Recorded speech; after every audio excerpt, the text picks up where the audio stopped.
Nelson said over and over and over that infinite banking is caught more than it's taught.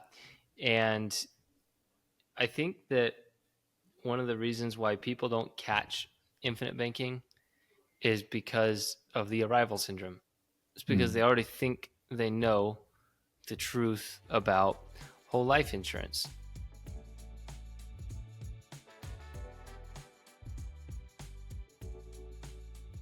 Hey guys, welcome to the Sound Banking Podcast. This is Kyle Reese. I'm here with Raymond Ward, and today we're going to be talking about the arrival syndrome. So, Raymond, do you want to just kind of take it off? When I think about this subject, the arrival syndrome, I think of it as it's the wrapping around a closed mind. That if you have that arrival syndrome, you can't possibly open up your mind because it's wrapped up.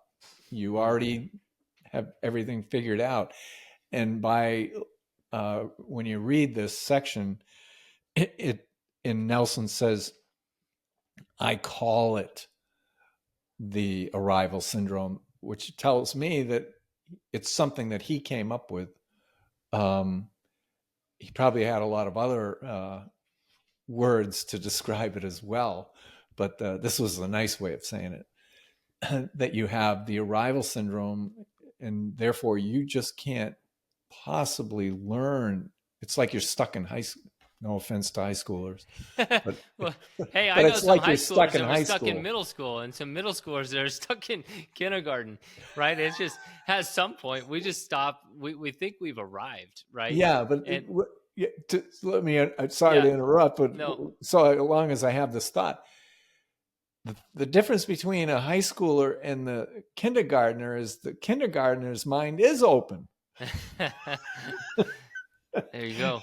You know that you don't start closing until you start thinking, "Oh, I got this stuff figured out."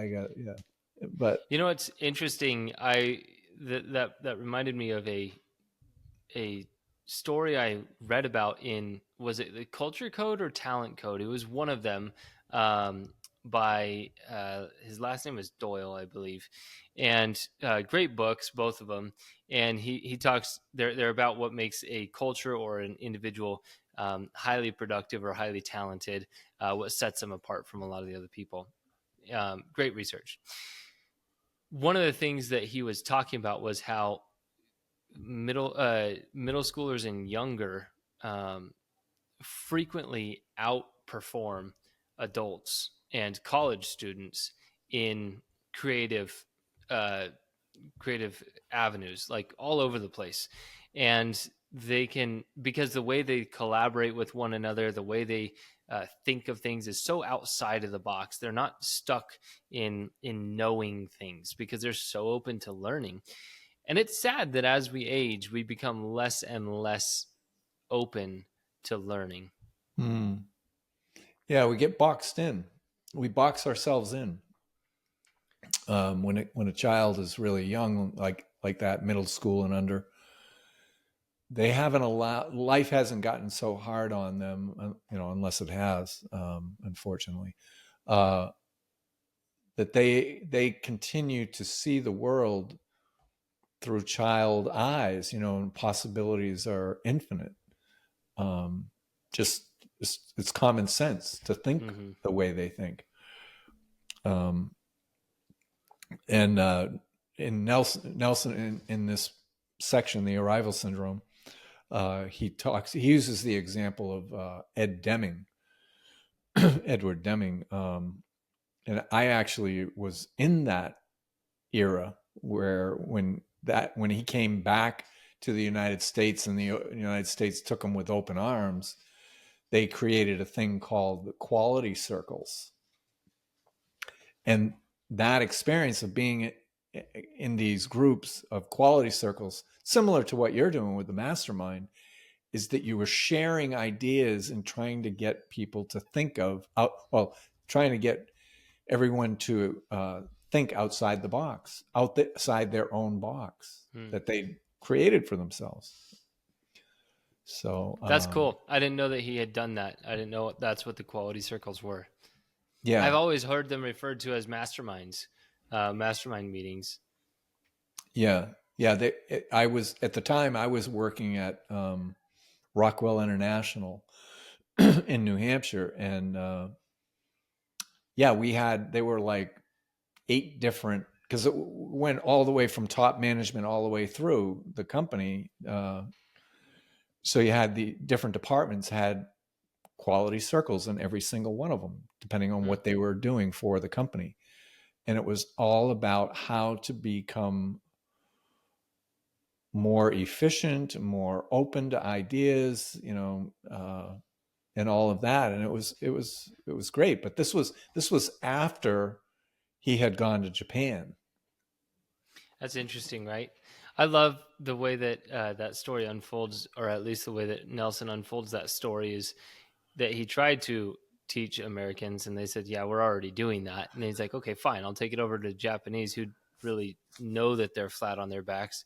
He teaches them because they already had the discipline, they were willing to listen, and not only were they willing to listen, they were willing to do what he said, and Yeah. then they exploded, they flourished, and that's really what gave him the reputation when he came back to America. That Americans were saying, "Oh well, yeah, well let's implement this since this guy obviously knows what he's talking about." But Americans were already so far along in what they were doing that they didn't need Ed Deming. Like they were doing okay already, and that reminds me of a lot of the like where I grew up. I grew up in a upper middle class or middle class area of California. It wasn't the super wealthy. It definitely wasn't poor. Um, the kids that I went to school with, man, they thought they were the coolest thing ever. Their parents, they thought they were the coolest things ever. Everyone was driving cars like they were the coolest things ever, and nobody was anybody, right? Everyone had arrived at this what they deemed as a comfortable or wealthy lifestyle, and they stopped, and that it created this icky, toxic culture. I didn't like it at all. That was one of the things that I was actually really excited about moving to when I moved into the Bay Area of in California. I didn't see that nearly as much because it was more expensive to live there. It was a higher pace of life, and people knew that they had to grind and they had a lot of competition to beat out. And it just put this kind of level of humility almost and understanding that they weren't anybody. Mm. And even though they might have been making as much money, even made more money, the competition and the environment was so much more challenging to be in than this other comfortable environment that it created a better atmosphere. That was fun for me to realize in my Yeah. early career. Yeah. Yeah. Staying humble, and being open to learning new things. I, it it seems to me that the reason he put that in there was to keep people thinking about ways of staying open. Don't have that arrival syndrome, so that if you can stay open, you might be open to learning about whole life beyond what you think you already know. Well, yeah, Um, let's pick that apart. What would you say that people think that they know about either whole life or about infinite banking? well, I think that a lot of people think they understand whole life, but they're they're coming from a place, from people that maybe they heard something from a friend or a relative about whole life, and that their friend or family member had an experience with whole life, um, and it wasn't favorable. So they thought that all whole life is the same, all insurance companies are the same, all agents are the same, and you get stuck. So and you keep passing that on to more and more people. And actually, I got to tell you that this afternoon, I had a call with a client. I made a video with him about his experience with IBC in the last, we're just coming up on 4 years for him. And I'll just tell you quickly the story. He has a son who had just graduated college and had taken on a job. And during their orientation at the new company, that company had some financial people come in. And at the end of that, the son calls his dad and says, "Dad, what do you know about whole life insurance?" Hmm. And Mark, the dad, says, "Run the other way as fast as you can. That is a scam. That is bogus stuff. Don't even go near it. Stay away from it." So his son, a few weeks later, the son lives in Minnesota, and dad's down here in Iowa. And he goes to visit his dad at his house, and he brings Becoming Your Own Banker. Oh, no Says dad, way. hands it to his dad and says, "Dad, you got to read this." So his dad was taking a trip down to Mobile, Alabama, or somewhere down in Alabama on a plane, and he brought the book and he read it, and he was shocked. And that's how he found his way to me. He said he goes on and he looks on Nelson Nash website, pulls up Iowa, and there I was. And then we continued the conversation, and he thinks individually. He's very much his own man. And he was asking me questions just to verify the way he was thinking about it. His mind just opened right up. Hmm. Just opened right up. And what I asked him today, I said, "So when I would tell you things on those first calls, those first few calls, would you ever go fact check that?" And he said, "Well, I did a couple times, but everything you had told me, I verified." And Hmm. then I just stopped doing it, and just followed what you were saying.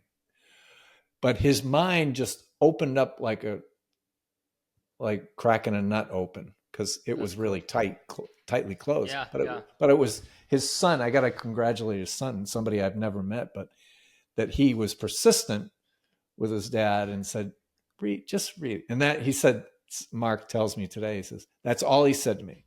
Just read the book. It's pretty simple. And you know what? Nelson said over and over and over that infinite banking is caught more than it's taught. And I think that one of the reasons why people don't catch infinite banking is because of the arrival syndrome. It's because they Mm, already think they know the truth about whole life insurance. And they think they know that infinite banking is about life insurance. It's not about life insurance. right, Life insurance is the vehicle, it's the appropriate vehicle to implement it in favorable terms, but that's not what it's about. right. Yeah, it's in a very simplistic way. It is about taking back the banking function and putting it in your control, and not having somebody else provide that for you. Certainly in the beginning, you can start off by making smaller purchases if you have a policy that allows for to buy a car, which is what this gentleman did, what Mark did. uh, Last summer they bought a car for his business, and he's starting off small, but as these policies grow and there's more cash value, you can do bigger things, and you're controlling it. You're keeping it in the control of your own family, which whoever controls it, right? Yeah, it's a Where golden rule. that from the last podcast, the golden rule, just it's right there in your face. Yep. Yeah. Everything's right there in your face. And it's so funny how so many people struggle to see it right away. Um, Yeah, and yeah, it's maybe because they're looking for something a little bit further, but it's right there. Daniel Borstein says The greatest obstacle to discovering the shape of the earth or the continents and the oceans was not ignorance, it was the illusion of knowledge. And I think that that is where people stand, is they have an illusion of knowledge regarding infinite banking, regarding, how about this one, regarding their spouse, regarding how to parent, regarding how to do finances. So many things we have this illusion of knowledge, and it prevents us from doing really great things, I think, in a sad way. Yeah. Yeah. Just being able to keep an open mind long enough, giving yourself the chance Mm-hmm. to possibly learn something new. And if it turns out, and whatever it is, right? Don't assume, that's another word, interesting word. Don't assume that you understand something if you've never really taken the time, like really given yourself the chance to dig into it, um, and all of that. If you don't, like I, this whole process of learning about IBC and talking about it all the time, I find myself, somebody will ask me a question about something or someone or some, whatever it might be. And I'll say, well, I really honestly don't know. I can just give you an assumption of what I think it might be. But I've found myself saying, I really don't know. I'd have to really dig into that to find out, because there's the other thing is, the more you know, the more you realize how little you know. Yep. It's And that is so true, that really, how many things can you really know Mm-hmm. in your lifetime? Because everything takes time. Yep. Uh, yeah. I So think that's one of the reasons why it's important to study a craft and get good at the craft, whether that craft is being a business owner and you're owning a lot of different businesses. Great, maybe that's your craft. Maybe one particular business and one certain thing within that business is your craft. No matter what it is, own it, and stay in that lane as until you're really good at it. Don't just keep spreading and spreading and spreading and doing all these different things, because yeah, if you don't really know something, um, then I think you have limited ability on being really good at it. yeah, I would agree. I just started reading another book, written by this Swedish guy, and it's about love inside a business. And this is a 170-year-old company, and they started off as a company that was making saddles for horses, because as you can imagine, 170 years ago, that's what everybody was using, um, and beds. So they were making saddles and they were making beds. And I guess it was his great great grandfather that got the prized apprenticeship. Just to get the apprenticeship had to be given to you by the local king, Oh wow. had to get a letter. And so when he got the letter that he was approved of for this particular craft, he became a master at it. He created these things, and everybody wanted his saddle because they knew it was the best. And now, fast forward to where we are today, this company, they almost failed, like his grandfather or something like that. There was a little skirmish in the family and they almost lost the company. But now they have gotten rid of the saddles and all they make is beds. And they are so good at making beds. They still make the bed mattresses with horsehair. And Oh he's wow. describing why horsehair is the best.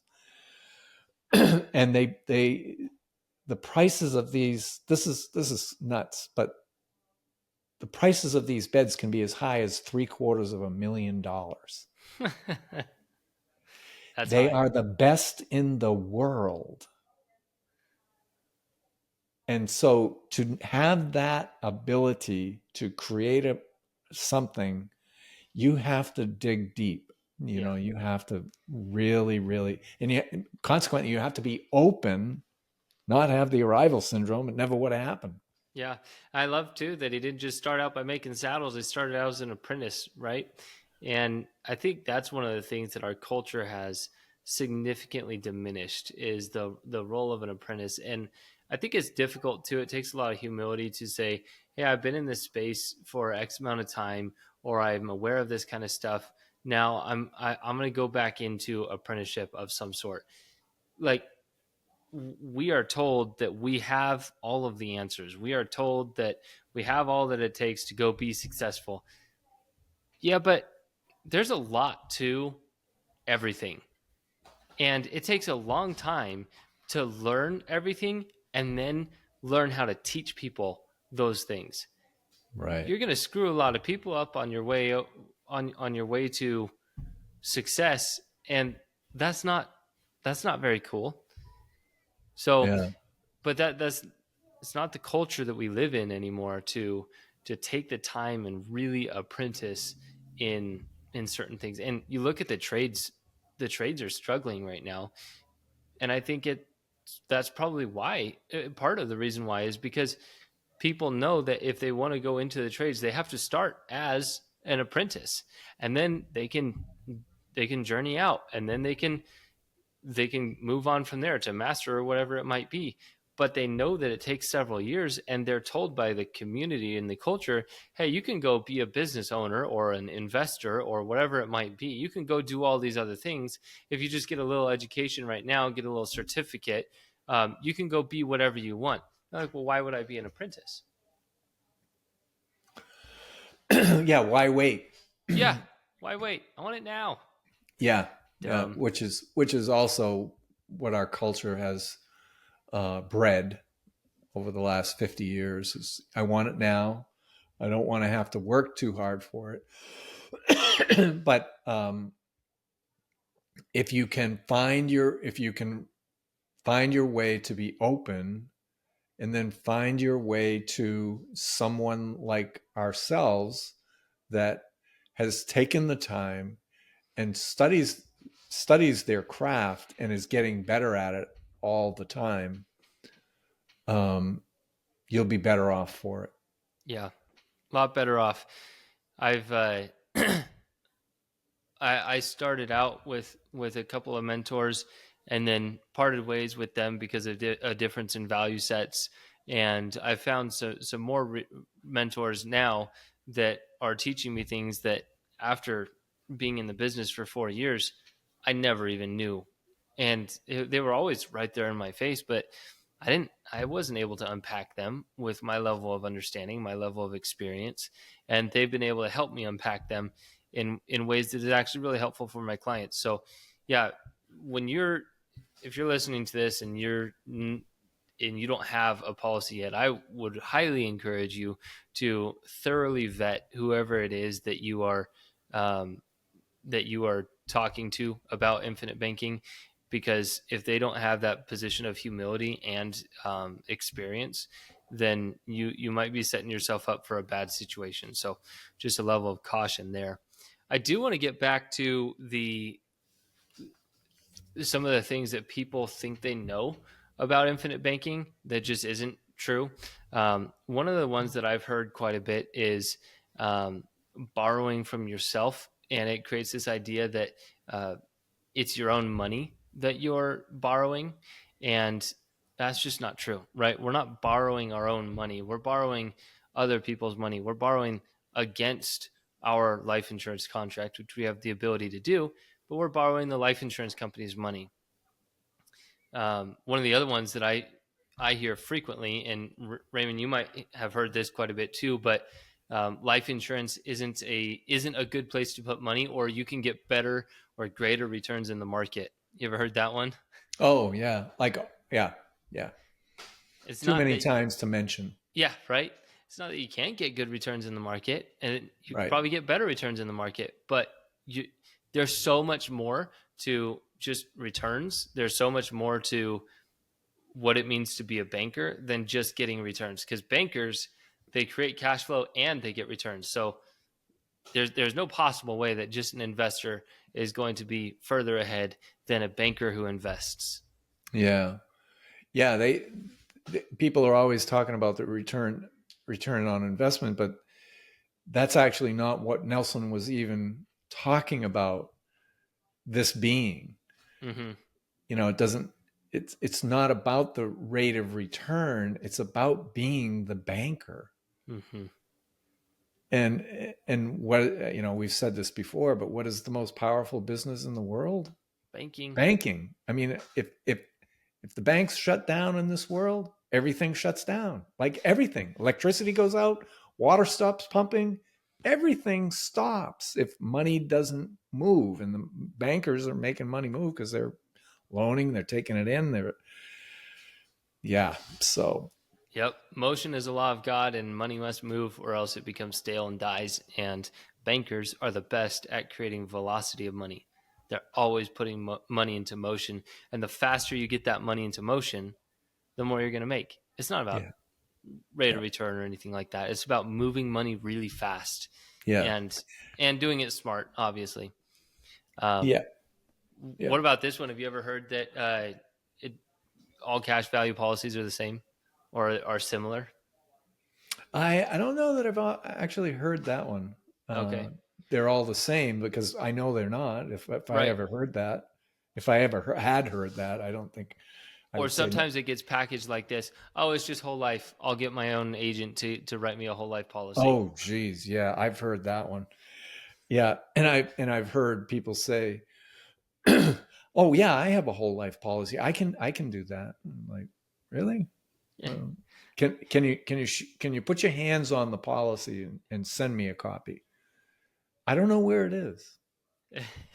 I mean, literally. So that tells you that alone should tell you that they are not looking at it as a policy that can be used for your financial life. Because if they could, or if they were using it, they would know right where that policy was, because they'd be looking at it. Yep. Uh, so anyway, no, I hadn't heard that one, but yeah, that's Another, good question. yeah, yeah. Another common one within the investors and the business owners realm is my money's more efficient if I just go out there and invest it and put it into motion rather than capitalizing it first before deploying it. So you wanted to do one thing instead of two things or three things. Well, two things is going to cost you. If you only do it one, if you only do the one thing, the one investing thing, then it doesn't cost anything. And that's where they stop. They can be very very adamant that you can't get better than that. And as soon as you stop thinking that you can, I should say, when you stop thinking that you can get better than where you're at right now, you'll never get better than where you're at right now. Right. Again, it's kind of like the arrival syndrome. Kind of. Yeah, Yeah. it's it is. Yeah, it's Yeah. crazy. Yeah. I want to try to be a little gentle with folks that might be listening. Oh gosh, I'm tired of being gentle with folks. Yeah, it's an interesting thing, but yeah. Here's Oh, my and thing. the If you're go going to ahead. go be a successful infinite banker, you need to be able to handle some harsh truth. And the way that you've been doing money for a long time isn't as good as it could be. It might be good, but it's not as good as it could be. So what? There's nothing wrong with that. We all have room to grow. Personally, I'm not going to be sensitive to that, because if you can't handle that, then you're probably not a successful business person, anyways. Yeah, well, I think our one of our jobs here is to grow, Mm-hmm. and the only way, one certainly one way to do that is rid yourself of the arrival syndrome. Um, And that takes practice every single day, right? And I mentioned that about your spouse. Like with Lizzie, there's some things that I think, oh man, I've got you figured out. This is how I need to say this in a certain way, and that's totally it works for us every single time. And then I just stay there. I don't keep thinking, am I loving my wife as well as I could be loving my wife? Is there any way I could love her better? And then eventually, look, we have another little argument or something like that. And it's something that we have to battle every single day, is the arrival syndrome in so many areas of our life. hmm. Yeah. As you stated earlier, to be humble, Mm-hmm. to stay humble. Um, I was watching a little TV last night. I was watching these young athletes that are about ready to be drafted into the NBA, and there were all these young kids that they were only 1 year into college or 2 years into college, and so they're leaving college to go play in the NBA. And these guys were so humble, talking about all the people that helped them get to where they were. And it wasn't just them, even though they put in, they did the heavy lifting. They did the hard work, but the support around them kept them really humble to continue to learn the next level and the next level and the next level. And That's awesome. I think that's basically what we're doing here with IBC, is that we're learning, we're going up another rung. And like you're saying, these mentors are taking you to another level where it's right there in front of you, but you didn't see it. So Mm-hmm. they're helping you with that, and staying humble has allowed you to do that, to see what they're trying to teach. So Yeah, without it's without the arrival, if you can eliminate that arrival syndrome, you have that ability, you have that gift to be able to be humble and learn. yeah, yeah, it's a good thing to overcome. Definitely a good thing. Um, I like how Nelson said that it is probably the most damaging. How did he? The exact words that he said. Um, he said it's the most devastating matter that we've talked about yet, and it's limited the achievements of mankind more than anything else. I I don't know. I think that's really cool. So obviously something to take seriously.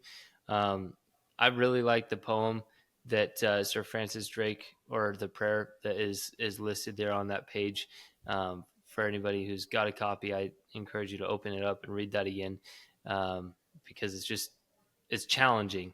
It definitely makes, every time I read that section, I am always wondering, man, am I doing enough? Am I challenging myself enough to go out and learn and grow enough to really leave a legacy, to make an impact while I'm here, because I've only gotten a certain amount of time. Mm, So it's true. Yep. yeah.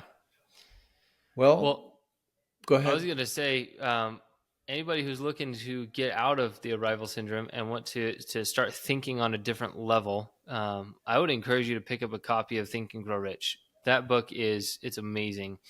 If you haven't read it, read it and then read it again. If you've already read it, maybe take this chance to go through it again. You cannot read that book too many times. Yeah. It'll challenge you. Yeah. So Um, I'll, I'd just like to add to that. There, Napoleon Hill was in the process of writing another manuscript, um, directly for the Black community, and he passed away before he could write that book. But he ended up, well, the uh, his foundation ended up finding a gentleman by the name of Dennis Kimbrough years ago. I don't know, 30 years ago or more, um, that had studied uh, that book, and he had written papers on it, and they contacted him and convinced him to actually write the book. So there is Think and Grow Rich, a black version. I forget the exact title of it, but I actually made a podcast about it years ago, and it's one of the most popular ones that I made. But it's a great book. It's another great book. So it's in that same vein. Well, awesome. I appreciate that. Yeah, I'd never even realized that. Yeah, I didn't either. I stumbled on it, stumbled upon it. Like a lot of things, right? We stumble upon things, Yeah. and yeah, it's very well written. You can find Dennis Kimbrough on LinkedIn. He's out there quite a bit. Um, yeah, it's a great book. Well, sweet. Well, thank you guys for tuning in. Thank you for listening. And remember, never stop growing, never stop learning. As soon as you do, you become stagnant, and that's not good. So go out there, read a book, grow a little bit today, and don't let the sun go down before you grow a little bit more today. Thank you for joining us on the Sound Banking Podcast. If you're listening on YouTube, make sure to like and subscribe and click on the notification bell. Otherwise, join us on Apple Podcasts and Spotify for more content.